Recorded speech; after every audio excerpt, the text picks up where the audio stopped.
Hello and welcome to SPMIS Academy. Today we'll analyze important newspaper articles of 16th August 2022. Please note you can download the PDF version of today's newspaper analysis by clicking the link given in the comment section. You can also join our WhatsApp group through the link given in the description section for more study materials. This is the list of the topics that we will be covering from today's newspaper. The first article is about Swami Vivekananda on religion and nationalism. And this article is very useful from paper 1 essay perspective. The ideas discussed here are also important for GS paper 4 ethics and integrity paper. So सबसे पहले इस article का थोड़ा background समझते हैं, इस article में क्या बात की गई है। तो आप सबको पता होगा कि 1893 में स्वामी विवेकानंद जी ने शिकागो के अंदर वर्ल्ड पार्लियामेंट ऑन रिलीजन पे एक स्पीच दिया था, वर्ल्ड पार्लियामेंट ऑन रिलीजन में स्पीच दिया था, where he discussed about Hindu religion. तो उसके बाद से ही actually became very popular in India also. उसके पहले भी थे लेकिन after that his popularity shot up. तो वो ट्रैवल कर रहे थे शिकागो के लिए, उसके पहले in 1893 Swami Vivekananda and Jamshedji Tata together had traveled for a 12-day sea journey from Japan to Canada and they were en route to attend World Parliament of Religion। तो अलग अलग जगहों से होते हुए फिर वो यूएस पहुंचने वाले थे। तो 12 दिन की सी जर्नी जमशेदजी टाटा और स्वामी विवेकानंद जी ने साथ में की। उस टाइम में उनके कई सारे कन्वर्सेशंस हुए जिसमें कुछ इम्पॉर्टेंट बातों पर उन्होंने चर्चा की। जो सबसे इम्पॉर्टेंट बात जो इन दोनों के बीच में हुई वो ये थी कि स्वामी विवेकानंद जी ने जमशेदजी टाटा को कन्विंस किया कि देखिए टेक्नोलॉजी तो इंपोर्ट किया जा सकता है विदेशों से, लेकिन साइंटिफिक टेम्पर यानी कि साइंस को समझने की इच्छा और उसको इम्प्लीमेंट करके कुछ नई चीज़ें निकालने की इच्छा, जिसको हम साइंटिफिक टेम्पर कहते हैं, which is also one of our fundamental duty. अगर आपने कॉन्स्टिट्यूशन को ध्यान से पढ़ रखा होगा, inculcating scientific temper is one of our fundamental duty. तो स्वामी विवेकानंद जी ने जमशेदजी टाटा को समझाते हुए कहा कि आप टेक्नोलॉजी को तो इंपोर्ट कर सकते हैं विदेशों से, लेकिन भारतीयों के अंदर जो साइंटिफिक टेम्पर है उसको डेवलप करना होगा, उसको ख़रीदा नहीं जा सकता। It must be built with in a country.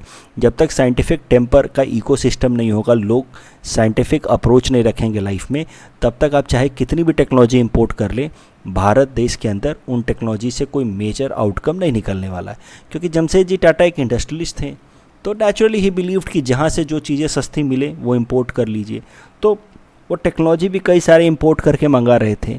स्वामी विवेकानंद जी ने उनको कन्विंस किया कि आप भारत के अंदर ही लोगों की सोच में बदलाव लाने की कोशिश कीजिए, लोगों के अंदर साइंटिफिक थिंकिंग इनकलकेट करने की डायरेक्शन में काम कीजिए। और फिर जमशेदजी टाटा ने इस बात को एक्सेप्ट किया and he decided to develop scientific temperament amongst the Indians themselves. और फिर उन्होंने सेटअप किया Indian Institute of Science in Bangalore, ताकि हमारे देश के अंदर एक टेक्नोलॉजी ड्रिवन कल्चर डेवलप हो। और देखिए इंडियन इंस्टीट्यूट ऑफ साइंस ने काफ़ी पाथ ब्रेकिंग काम किया। धीरे धीरे फिर टाटाज ने अलग एरियाज़, अलग अलग टेक्नोलॉजी के एरियाज़ में भी अब वर्ल्ड लीडर बने। इनफैक्ट सॉफ्टवेयर इंडस्ट्री में देखिए तो India is a world leader, उसमें टाटाज का काफ़ी ज़्यादा कंट्रीब्यूशन है। India exports more software than Saudi Arabia does oil in current world. तो ये इस तरह के पावरफुल स्टेटमेंट जब आप लिखते हैं एस्से में, तो it helps you in fetching good marks. तो वो सब कुछ पॉसिबल हो पाया perhaps because of this one major conversation between the two great personalities. Swami Vivekananda ji का कहना कि आप टेक्नोलॉजी को इंपोर्ट कर रहे हैं वो अच्छी बात है, लेकिन भारतीयों के अंदर साइंटिफिक टेम्परामेंट को बिल्ड कीजिए। और उसके बाद से आप देखिए इंडिया सर्विस या सॉफ्टवेयर इंडस्ट्री के फील्ड में आज एक वर्ल्ड लीडर है। और जो मौजूदा सिनेरियो है जहाँ पे कोविड का इम्पैक्ट है, जिस कारण से ग्लोबल सप्लाई चेन डिसरप्ट हो गया है, चाइना यूएस के टेंशंस के कारण, इन सब चीज़ों के कारण भारत एक और अट्रैक्टिव डेस्टिनेशन बन चुका है for global investors. Eight the same time the global scenario में भारत एक अच्छे जगह पे प्लेस्ड है for increasing its exports, specially software related exports. तो आने वाले टाइम में और भी ज़्यादा पोटेंशियल है हमारे पास। अभी अगर बात करें पार्लियामेंट ऑफ वर्ल्ड रिलीजन्स की, जहाँ ट्रैवल कर रहे थे, जहाँ के लिए ट्रैवल कर रहे थे स्वामी विवेकानंद जी, जिस टाइम में उनकी जमशेदजी टाटा से बातचीत हुई, दैट वाज हेल्ड इन 1893। तो world parliament of world religions total अभी तक 6 बार हो चुके हैं, होस्ट हो चुके हैं। पहले मैं आपको कॉन्सेप्ट बता दूं, कॉन्सेप्ट ऑफ वर्ल्ड रिलीजन्स का पार्लियामेंट का जो कॉन्सेप्ट है वो ये है कि दुनिया के अलग अलग देशों से अलग अलग रिलीजन के रिप्रेजेंटेटिव्स आएंगे और फिर वो अपने अपने रिलीजन के बारे में चर्चा करेंगे, जिससे उनके रिलीजन के बारे में बाकी लोगों को पता चल सके और फिर एक कंपेयर और कंट्रास्ट किया जा सके about different religions of the world, और फिर मोटा मोटा एक अंदाज़ा लगाया जा सके कि कौन सा रिलीजन जो है वो ज़्यादा साइंटिफिक है या इन जनरल बेटर है, आप कह सकते हैं। So that is the basic idea of world parliament on religions. और अभी तक दुनिया में 6 बार वर्ल्ड पार्लियामेंट ऑन रिलीजन्स बुलाई जा चुकी है, इस तरह की कॉन्फ्रेंस कराई जा चुकी है। बट पहली जो कॉन्फ्रेंस हुई थी दैट वाज हेल्ड इन 1893, जहाँ पे दुनिया के अलग अलग जगहों से रिप्रेजेंटेटिव्स ने पार्टिसिपेट किया था।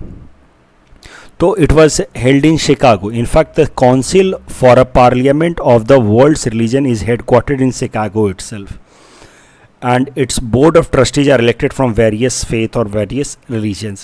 तो participants in the first conference, Jain preacher Veer Chand Gandhi, Buddhist preacher Anagarika Dharmapala और हिंदुइज्म को रिप्रेजेंट कर रहे थे स्वामी विवेकानंद जी, and he was first to speak in this World Parliament on Religion, and he spoke on 11th September 1893. Christianity was represented by G. Bonnet Maury and Islam was represented by Mohammed Alexander Russell Webb. अगर स्वामी विवेकानंद जी के speech का theme देखा जाए, बाकी तो आपको जाकर के पूरा इस पे आपको डिटेल में पढ़ना चाहिए कि स्वामी विवेकानंद जी ने क्या क्या कहा इस वर्ल्ड पार्लियामेंट ऑफ रिलीजन में इन शिकागो 1893, लेकिन अगर आप थीम देखिए तो स्वामी विवेकानंद जी का जो पूरा स्पीच था that centred around world harmony, कि हमें ये नहीं ढूंढना चाहिए कि कौन रिलीजन सुपीरियर है या कौन इन्फीरियर है। We should look for a kind of harmony, we should look for coexistence. सारे रिलीजन इक्वली इंपॉर्टेंट है। जैसे अलग अलग नदियाँ अल्टीमेटली जाकर के उसी समुद्र में मिलती हैं, ठीक वैसे ही सारे रिलीजन अल्टीमेटली हमें उसी भगवान के पास पहुँचाएंगे, उसी भगवान का आइडिया देंगे जो सारे रिलीजन के लिए एक है।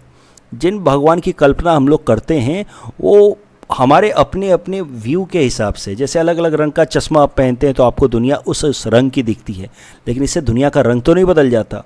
आप काले रंग का चश्मा पहनेंगे तो दुनिया काली दिखेगी, रेड कलर का पहनेंगे तो दुनिया लाल दिखेगी, लेकिन दुनिया का रंग तो नहीं बदल जाता। ठीक वैसे ही अलग अलग नज़रिए से हम देखते हैं तो वही भगवान अलग अलग तरीके से देखते हैं। But there is no point in looking for superiority और inferiority, we should look for world harmony, को एग्जिस्टेंस।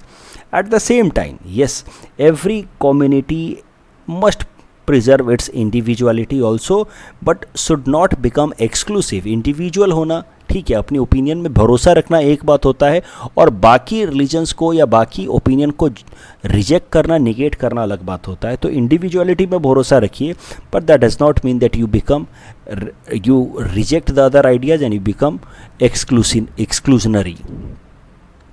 इसी के साथ ही स्वामी विवेकानंद जी ने नेशनलिज्म को लेकर के 4 इंपॉर्टेंट बातें कही हैं जो आपको याद रखना चाहिए। एथिक्स पेपर में इसका अच्छा इस्तेमाल हो सकता है। According to Swami Vivekananda ji, there are 4 pillars of India's nationalism. 4 main चीज़ें हैं जो भारत की नेशनलिज्म को रिप्रेजेंट करती हैं। First of all, there must be an awareness of India's unity based on inner spiritual oneness in diverse religious doctrine.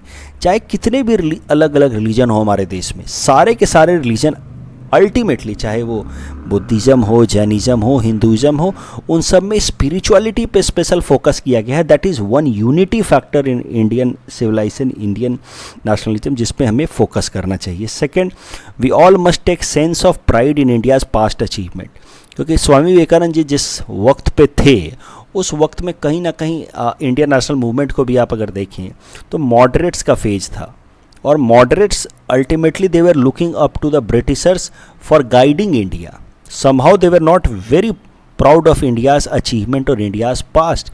स्वामी विवेकानंद जी उससे थोड़ा differ करते थे। वो कहते थे कि आपको अपने कल्चर में भरोसा रखना होगा, आपको अपने पास्ट अचीवमेंट्स पे, अपने हेरिटेज पे आपको प्राइड रखना होगा। लेकिन हाँ, एट द सेम टाइम इसका मतलब ये नहीं कि आप रेडिकल हो जाएं, रिजिड हो जाएं। आपको अपने नेशनल कैरेक्टर भी बिल्ड करना होगा, मोरल, इंटेलेक्चुअल, फिजिकल स्ट्रेंथ भी बिल्ड करना होगा, लोगों को मासेस के अंदर से एजुकेशन, हेल्थ, फूड और शेल्टर की जो रिक्वायरमेंट है उनको पूरी करनी होगी। लेकिन इसका मतलब ये नहीं है कि गरीबी के कारण आप अपने देश के पास्ट कल्चर को भूल जाएं, रिजेक्ट कर दें और आप ब्रिटिशर्स को कॉपी करने लगे। So this is second and third idea. First idea is कि भारत की जो नेशनलिज्म है उसमें स्पिरिचुअलिज्म एक इंटीग्रल हिस्सा है। दूसरा, हमें अपने देश की पास्ट कल्चर और हेरिटेज में प्राइड लेना चाहिए, लेकिन हमें साथ ही साथ अपना मोरल, फिजिकल, इंटेलेक्चुअल स्ट्रेंथ को बिल्ड करना चाहिए। और अंत में वो ये भी कहते हैं कि भारत का जो नेशनलिज्म है वो बाकी सारे देशों के लिए एक एग्जाम्पल के तौर पे होना चाहिए। It should be kind of manifestation for other countries of the world as a mother power. Bharat की जो नेशनलिज्म है, देश हमारा भारत एक सिर्फ एक देश या ज़मीन का टुकड़ा नहीं है, it is a mother land for all of us. और जिस तरह की हम नेशनलिज्म डेवलप करें, हमें इस तरह की नेशनलिज्म डेवलप करनी चाहिए which should become as a guiding point for other countries of the world. This is how Swami Vivekananda ji explains the Indian nationalism in 4 points और 4 पिलर्स। स्वामी विवेकानंद जी पे यूपीएससी ने एक मेंस में सवाल पूछा था एथिक्स इंटीग्रिटी पेपर में। जो चैप्टर 5 है एथिक्स इंटीग्रिटी का, learning from the important intellectual leaders from India and the west, उसी टॉपिक से रिलेटेड उन्होंने सवाल पूछा था। Highlight the important teachings of Swami Vivekananda ji relevant to the youth of today. मैंने एक स्टैंडर्ड आंसर इस क्वेश्चन के लिए यहाँ पे दे रखा है कि स्वामी विवेकानंद जी यूथ के लिए एक मेजर सोर्स ऑफ इंस्पिरेशन थे, इसीलिए उनका जो बर्थ डे है 12 जनवरी उसको नेशनल यूथ डे की तरह मनाया जाता है। यूथ के लिए उन्होंने स्पिरिट ऑफ नेशनल अवेकनिंग, मतलब यूथ के लिए उन्होंने नेशनलिज्म का एक अलग सेंस दिया है विच इज़ बेस्ड और रिवॉल्विंग अराउंड स्पिरिचुअलिज्म। जो हमने अभी देखा, उन्होंने स्पीच दिया, उन्होंने स्लोगन दिया, arise awake and stop not till the goal is achieved. मतलब he talked about relentless efforts, हमें हमेशा प्रयास करते रहना है अपने गोल को अचीव करने के लिए। Philanthropy and service to mankind, so he believed कि service to man is service to God. तो अगर सच में आप भगवान की तरफ, भगवान को पहुंचना चाहते हैं तो आपको जो गरीब, पिछड़े, मार्जिनलाइज्ड लोग हैं उनकी सेवा करनी चाहिए। रिलीजियस टॉलरेंस, हर एक रिलीजन जो है वो अपने आप में सही है, और we should not look for inferiority और superiority, we should look for balanced life. We should not get into too much materialism या फिजिकल लॉन्जिनेस या physical pleasure. At the same time we should not get too much into intellectualism. We need to balance the both. हमारे body की या हमारे life के दोनों ही reality हैं, physical as well as intellectual aspect. At the same time he talked about self belief. You should look for towards other to learn good ideas, but at the same time you should not reject your own past. You can learn this quote also. Swami Vivekananda ji wanted youth in India to have muscle of iron, nerves of steel and minds of thunderbolt. The next article is about highlights of Prime Minister's speech of Independence Day, and this topic is important from our syllabus GS paper 1, Indian history point of view, again important from GS paper 5, ethics and integrity paper point of view. तो हमारे प्रधानमंत्री नरेंद्र मोदी जी ने independence day speech के दौरान, 76th independence day speech के दौरान emphasized on नारी शक्ति, and he urged people to pledge not to do anything that lowers dignity of women, and he also paid tribute to women freedom fighters. तो women freedom fighters के नाम आपको याद रखने चाहिए। कभी भी मान लीजिए कि नारी शक्ति पे ऐसे सवाल आ जाए जीएस पेपर 2 में या फिर पेपर 1 में, तो कभी भी आ सकता है some short note on some important women freedom fighters. पहले आ भी चुका है यूपीएससी में, एपीएससी में भी आ सकता है। तो वीमेन फ्रीडम फाइटर्स जिनका नाम प्रधानमंत्री नरेंद्र मोदी जी ने अपने इंडिपेंडेंस डे स्पीच में लिया है, वो वीमेन फ्रीडम फाइटर्स तो पीटी पर्सपेक्टिव से भी इम्पॉर्टेंट हैं, और मेंस में तो you should always be ready with one such question which ask about name of important freedom fighters and there contribution. तो देखते हैं किन किन freedom fighters, women freedom fighters का नाम लिया है प्रधानमंत्री नरेंद्र मोदी जी ने इंडिपेंडेंस डे स्पीच में। सबसे पहले हैं रानी लक्ष्मीबाई। तो रानी लक्ष्मीबाई के बारे में तो आप जानते ही होंगे, queen of princely state of Jhansi से participated in the freedom struggle or revolt of 1857. So she was married to the king of Jhansi. Later on they adopted a son before the king's death. लेकिन doctrine of lapse policy को follow करते हुए British east India company ने उनके adopted सन को legal hair identify करने से मना कर दिया। It could not be identified as legal heir to the throne of Jhansi. तो फिर झांसी की रानी ने ब्रिटिश ईस्ट इंडिया कंपनी को झांसी नहीं सौंपा। She took the control in her own hand and she revolted against the Britishers. उसी टाइम में फिर अलग अलग जगहों पे देश में 1857 की क्रांति शुरू हो गई और उस क्रांति में झांसी की रानी ने भी पार्टिसिपेट किया, बट से died while fighting the Britishers in this revolt. दूसरा इंपॉर्टेंट नाम जो प्रधानमंत्री जी ने मेंशन किया है वो है Jhalkari Bai. Jhalkari Bai was Rani Lakshmibai's women army Durga Dal member. सो रानी लक्ष्मीबाई की जो आर्मी थी उसकी अलग अलग जो है बटालियन थी, उसमें से एक बटालियन था दुर्गा दल, उसकी लीडर थी Jhalkari Bai. Jhalkari Bai was considered to be one of the most trusted advisor of Rani Lakshmibai. सबसे बड़ी बात यह है कि she was a Dalit women warrior, तो हो सकता है कि दलित वुमेन वॉरियर पे भी सवाल आ जाए। आपको नाम याद रखना है Jhalkari Bai. In fact many Dalit communities considered Jhalkari Bai as incarnation of God. Durgavati Devi, also popularly known as Durga Bhabhi, she was a revolutionary at the time of Bhagat Singh and Chandrashekhar Azad. In fact she was married to HSRA member Bhagwati Charan Vohra, वही जिन्होंने लिखा था the philosophy of bomb book लिखी थी। तो HSRA के members तो बाकी भगत सिंह चंद्रशेखर आज़ाद ये लोग भी थे। तो उसके साथ ही साथ as a member of Naujawan Bharat Sabha she helped Bhagat Singh to escape in disguise from Lahore after he killed Saunders. तो सॉन्डर्स मर्डर केस तो आपने पढ़ा होगा वर्ल्ड इंडियन हिस्ट्री में।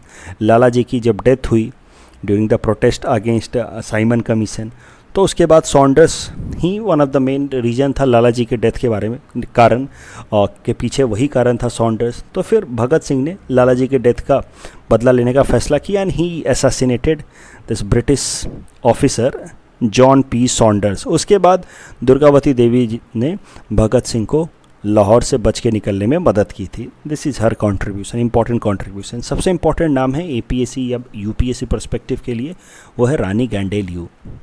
She was born in 1915 in present day Manipur and she was a Naga spiritual as well as political leader. Later on she joined Heraka religious movement that started in the Naga region that time.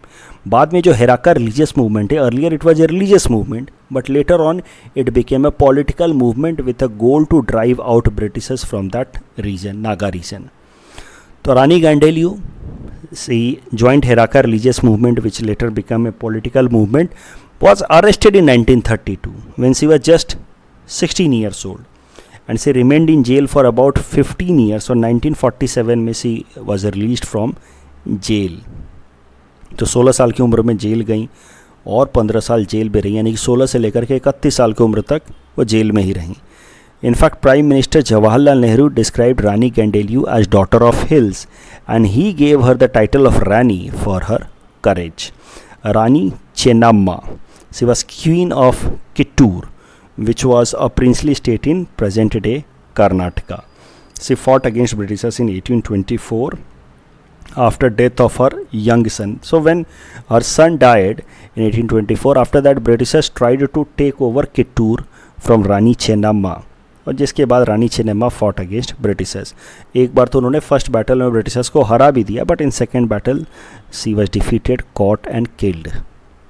Begum Hazrat Mahal, Begum Hazrat Mahal was representing Lucknow during the revolt of 1857। तो उनके husband Awadh Wajid Ali Shah, उनको exile कर दिया गया था 1857 revolt के बाद। तो उनके एग्जाइल होने के बाद, उनके हस्बैंड के एग्जाइल होने के बाद लखनऊ से रिवोल्ट का मोर्चा संभाला था बेगम हजरत महल ने। आपको याद रखना चाहिए अलग अलग जगहों पे, जैसे बिहार से कुंवर सिंह, तो तात्या टोपे और इन लोगों का नाम आपको याद रखना चाहिए। झांसी से रानी लक्ष्मीबाई, तो वैसे ही लखनऊ से ये जो रिवोल्ट ऑफ 1857 का जो मोर्चा था वो संभाला था बेगम हजरत महल ने। उसके अलावा आपको नाम याद रखना चाहिए वेलू नाचियार का, जो नाम लिया है प्रधानमंत्री नरेंद्र मोदी जी ने। She was born in Ramanathapuram in 1780 and she was married to the king of Sivagangai. Her husband was killed in a battle against East India Company, and since then she took control of the Shivgangai region, and then she won support of neighboring kings and she started a war against Britishers. अब वेलू नाचियार जी के बारे में एक PT perspective से important बात याद रखना कि she went on to produce the first human bomb. माना जाता है कि उनके commander Kuyili set herself on fire and entered into British ammunition dump in order to blast it. तो माना जाता है कि पूरे दुनिया में पहला ह्यूमन बॉम्ब वेलू नाचियार जी ने ही डेवलप किया when her commander Kuyili enter into British ammunition dump after setting her on fire. इस टॉपिक के बेसिस पे ये प्रीलिम्स प्रैक्टिस क्वेश्चन हमने आपको दे रखा है। Please attempt this question and you can submit the answer in the comment section. अच्छा, prime minister speech जो उन्होंने इंडिपेंडेंस डे के अवसर पे दिया है, उसमें उन्होंने एक और बात की है जो एथिक्स पर्सपेक्टिव से काफ़ी इंपॉर्टेंट है। तो उन्होंने बात की है कि corruption and nepotism are the two main challenges faced by India, और हम भारतवासियों को 5 प्रण मिल करके लेना चाहिए ताकि हमारा जो आज़ादी का अमृत महोत्सव अभी शुरू हुआ है, 75 साल पूरे हुए हमारे आज़ादी के, 75 से लेकर के जब तक 100 साल हमारे पूरे हों बाय 2047, तब तक हमारा देश इस डबल कैंसर से, करप्शन और नेपोटिज्म के डबल कैंसर से मुक्त हो जाए। इसके लिए उन्होंने कहा है कि हर भारतवासी को ये 5 प्रण लेना चाहिए, 5 रिजोल्यूशंस लेने चाहिए। अब ये 5 प्रण एज इट इज़ याद रखिए, एथिक्स में अप्रोप्रिएट जगह पे आप इसको मेंशन कर सकते हैं। तो 5 प्रण जो उन्होंने भारतवासियों को लेने के लिए कहा है, वो पहला है to make India developed country by 2047, 100 साल जब तक पूरे हैं तब तक डेवलप बनाना है हमें अपने देश को। We have to remove colonial mindset. Colonial mindset is कि विदेशों का सामान अच्छा है, हमारा तो ख़राब है, हम बैकवर्ड हैं, हमसे क्या होगा, कुछ नहीं हो सकता। That is the colonial mindset, we are backward. तीसरा प्रण है we must take pride in our roots. Unity with gender equality is a key parameter. तो हमें यूनिटी को प्रमोट करना है, खासकर विमेन को इक्वल स्टेटस देना है, और साथ ही साथ duty and responsibilities of the citizen. हमें सिटीजनशिप के नाम पे हमें बस अपने अधिकार दिखाई देते हैं, लेकिन अधिकार जो हैं वो बिना ड्यूटीज़ के मीनिंगलेस हैं। जब तक हम अपनी ड्यूटी ठीक से पूरी नहीं करेंगे तब तक हमें अपने अधिकारों को मांगने का कोई हक नहीं है। So duties and responsibilities should also be important segment of citizenship. Citizen का मतलब सिर्फ अधिकार नहीं है, सिटीजन का मतलब है अपनी ड्यूटी और जिम्मेदारियों को भी ठीक से निभाना। Next article is about national intellectual property awareness mission NEPM, and this topic is important for syllabus GS paper 2 governance point of view। Intellectual property क्या होता है ब्रीफली आपको मैं बता देता हूँ, वैसे तो आई होप आप जानते होंगे। It is creation of mind of someone, दिमाग से कुछ क्रिएट किया है, वो इंटेलेक्चुअल प्रॉपर्टी होती है। फॉर एग्जांपल लिटरेरी वर्क, तो कोई गाना या कोई बुक या कोई पोएम, ये अपने आप में एक इंटेलेक्चुअल वर्क है, किसी के दिमाग का क्रिएशन है। तो ठीक वैसे ही किसी ने कोई टेक्नोलॉजी बनाई हो, ये बल्ब मान लीजिए कि टंगस्टन का बल्ब पहली बार जब बनाया गया होगा, ये नई टेक्नोलॉजी है, तो ये बल्ब अपने आप में एक फिजिकल प्रॉपर्टी है, लेकिन ये बल्ब का जो आइडिया है वो एक इंटेलेक्चुअल प्रॉपर्टी है, it's creation of this persons mind, right. तो अलग अलग तरह के इंटेलेक्चुअल प्रॉपर्टी हो सकते हैं, जैसे लिटरेरी प्रोडक्ट हो सकता है, songs, book, they are protected by copyrights. Logos हो सकते हैं, अलग अलग कंपनीज़ के लोगो हो सकते हैं, they are protected under trademarks.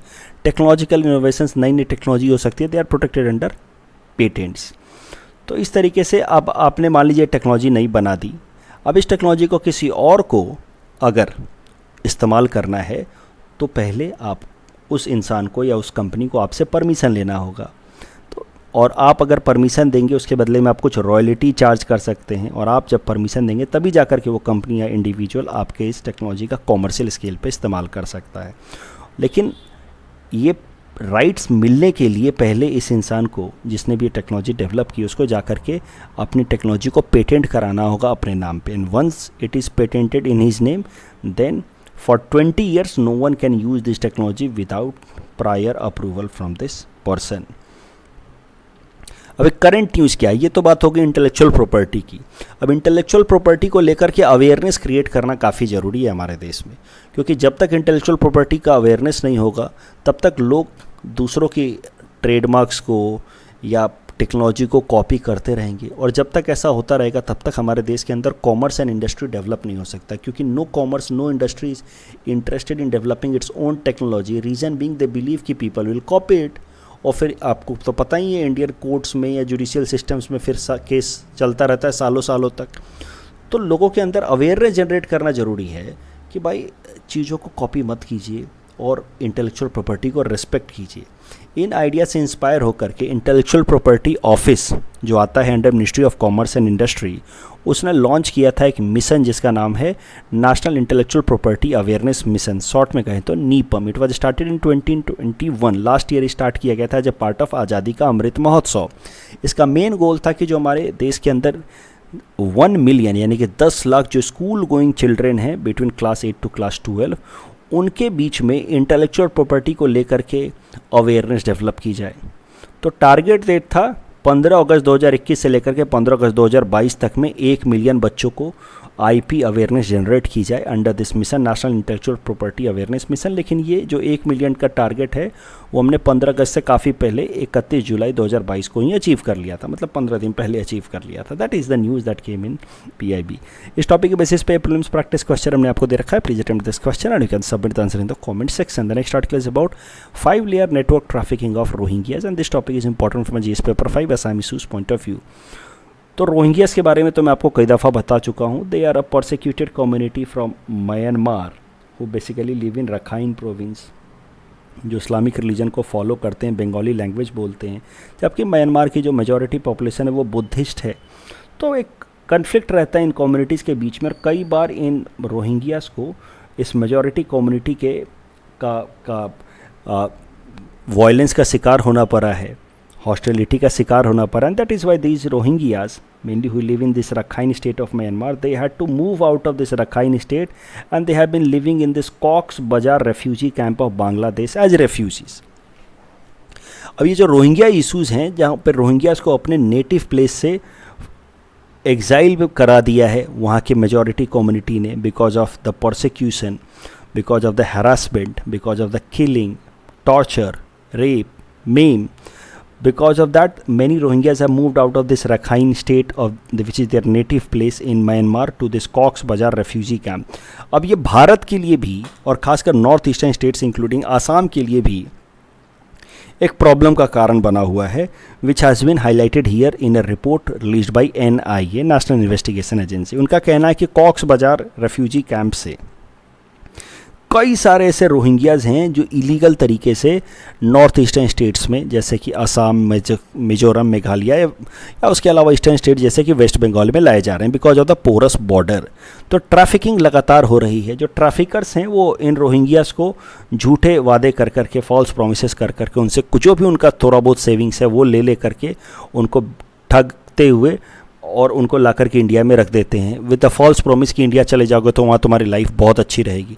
अब ये रोहिंग्यास तो हमारी तरफ तो इतने उनके पास अवेयरनेस नहीं है, ना ही टेक्नोलॉजी और एक्सेसिबिलिटी है कि उनको नहीं पता कि इंडिया जाएंगे तो और क्या हालत होगी. So they are promised of good future in India by traffickers, और फिर उनसे पैसे लेकर के ट्रैफिकर्स उनको ला करके नॉर्थ ईस्टर्न स्टेट्स में या वेस्ट बंगाल में छोड़ देते हैं. अब इससे दिक्कत क्या है कि ये रोहिंग्या जो लगातार हमारे देश में इन्फिल्ट्रेट किए जा रहे हैं इन इलीगल मैनर, ये इनको जब यहाँ हमारे देश में कोई अच्छा जॉब नहीं मिलेगा या फिर कोई दूसरी इकोनॉमिक अपॉर्चुनिटीज़ नहीं मिलेगी तो ये क्या करेंगे? चोरी चकारी करेंगे. मतलब जस्ट जो इस आर्टिकल में लिखा है वो मैं बता रहा हूँ. तो लोकल सिक्योरिटी प्रॉब्लम्स क्रिएट करेंगे पहली बात तो. दूसरा, ये जिस तरीके से रोहिंग्याज यहाँ से उनको इमिग्रेट करके लाया जा रहा है in the north eastern states, तो नॉर्थ ईस्टर्न स्टेट्स की डेमोग्राफिक कॉम्पोजिशन बदल जाएगी. एक पर्टिकुलर कम्युनिटी की पॉपुलेशन और लगातार बढ़ती जाएगी. That we had to face after this Bangladesh liberation war in 1971. तो वो प्रॉब्लम फिर से डेवलप हो सकते हैं because of Rohingyas. That has been highlighted by this report released by NIA. The next article is about 75 Ramsar sites from India. This topic is important from prelims perspective. मैंने आपको पहले ही बताया था कि भारत आज़ादी का अमृत महोत्सव को सेलिब्रेट करने के कॉन्टेक्स्ट में हमने फैसला लिया है कि हम अपने देश के अंदर टोटल 75 रामासार साइट्स को डेवलप करेंगे अंडर रामासार कन्वेंशन ऑफ 1971. तो हाल फिलहाल में कई सारे नए रामासार साइट्स डेवलप किए गए हैं. सबसे पहले मैंने आपको बताया 6 रामासार साइट्स डाले गए इन द रामासार लिस्ट, फिर 10 और डाले गए, फिर 11 और डाले गए. तो पिछले कुछ ही दिनों में आप देखिए तो टोटल 27-28 रामासार साइट्स डाल दिए गए हैं विथ द ओवरऑल गोल कि हमारे देश के अंदर आज़ादी का अमृत महोत्सव सेलिब्रेशन के कॉन्टेक्स्ट में 75 साल हो गए हमारी आज़ादी के, तो कम से कम 75 रामासार साइट्स होने चाहिए in the Ramsar list of international importance of wetlands, तो वो टारगेट अब पूरा हो चुका है। एपीएससी की एक आदत रही है इस तरह के सीधा सीधा नंबर बेस्ड सवाल वो पूछ लेता है। जैसे उन्होंने लास्ट टाइम जब प्रीलिम्स में उन्होंने पूछ लिया था कि आई थिंक बायोडाइवर्सिटी हॉटस्पॉट्स पूछ लिया था उन्होंने, कितने, ऐसा कुछ सवाल उन्होंने पूछा था कि number of I think biosphere reserve पूछा था उन्होंने, कितने हैं बायोस्फीयर रिजर्व हमारे देश में। तो इस तरह के नंबर्स वो लोग पूछ लेते हैं। तो इस बार मुझे लगता है कि एपीएससी पीटी में, यूपीएससी पीटी में तो नहीं आएगा, लेकिन एपीएससी पीटी में आपसे सीधा सीधा पूछा जा सकता है इस तरह का सवाल कि हमारे देश के अंदर कितने रामसर साइट्स हो गए हैं। तो तब तक अगर और नए ऐड नहीं हुए तो करेक्ट आंसर तो आपको पता ही है, 75 साल हो गए हमारी आज़ादी के, तो कितने रामसर साइट्स बनाए हमने उसी आज़ादी के अमृत महोत्सव में? 75। Please attempt this question and you can submit the answer in the comment section. कल जो हमने आपको प्रैक्टिस क्वेश्चन दिया था उसका आंसर देख लेते हैं। Tiber, Rhone and Ebro they flow in Mediterranean sea. Chief justice of India holds position till 65 years of age, and Chief Justice of India submits resignation to the President of India, and Param Veer Chakra is the highest gallantry award, right? But only member of armed forces can be selected for gallantry award. This is wrong. Other duly constituted armed forces body can also be taken up for gallantry award. So the correct answer is option A. That's all from our side for today. Thanks for watching.